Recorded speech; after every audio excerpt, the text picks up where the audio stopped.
also have one more video I wanted to make of all the random tips that I've picked up that have helped me a lot in this first month. Okay, shut your kids' bedroom doors before you start teaching, especially if you live somewhere where it is really early. I didn't shut my children's bedroom door, and I'm sure you can imagine what happened.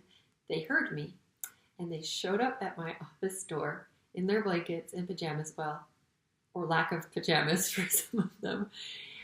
And they were like, "Mom, why are you talking so loud?" So shut your children's bedroom door before you start speaking. And if you have a door on your office or wherever you're teaching, shut that too. And because you're nice, shut your husband's door. Well, your bedroom door, so he doesn't hear you either. Okay, so my kids come to the door if they hear me.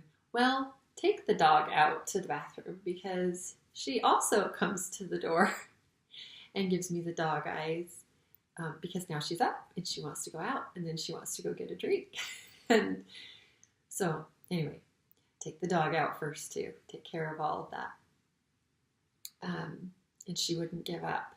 She just kept on pushing. Thankfully, my husband heard her the time she was so pushy and took her out. Here's another really good one. Especially if you're not a seasoned teacher, have extra activities.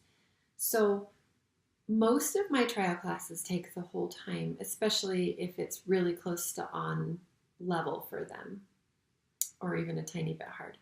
But if you get a student who it's not on level for, and you weren't sure, and you got into the slides and some of the stuff they could do and some of they didn't, so you left them on that level, and then they start breezing through it, or even a unit assessment that you do, sometimes they'll do fast, you want to have something to do with them for that extra time because they're paying you, to teach them for 25 minutes.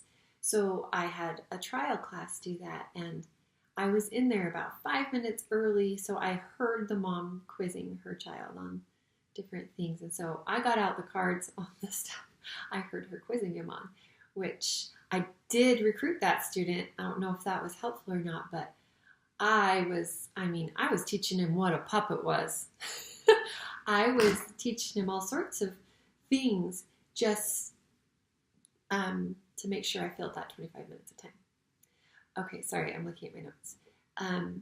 Another tidbit a teacher taught me was to keep 2 VIPKID windows open. Because if you have a no-show or a student IT problem, usually it's just the no-show though, you can look on your schedule and see that they have graded them out and put finished. And that, so the kid isn't coming. They know the student is not coming. And so then you are aware and you can take your picture, your screenshot. That's the other thing. Take screenshots of everything is what I've been taught. I have never had a problem so far with a dispute. And so, but I do think it's good practice so that if ever something doesn't work right, then there you go.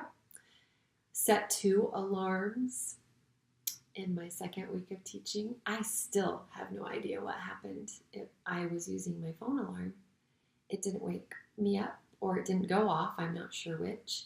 My husband didn't hear it. So I don't know if it just didn't work. And I got a teacher no-show. And I am heartbroken that there was a child there waiting and I didn't show up. And then what will happen if you're like me at all is the next time you go to teach, your brain is going to wake you up every hour all night long because it thinks you're not going to wake up. So, really good tidbit. I live somewhere cold, especially in the winter, and a teacher gave me this idea. Instead of like buying an expensive heater and having it blow and make noise, put a heating pad under your feet and wear a blanket. That was probably some of my most loved advice I've gotten, so I'm not freezing anymore. I also was wearing a short sleeve orange shirt because that was the only orange. It wasn't even orange. It was coral.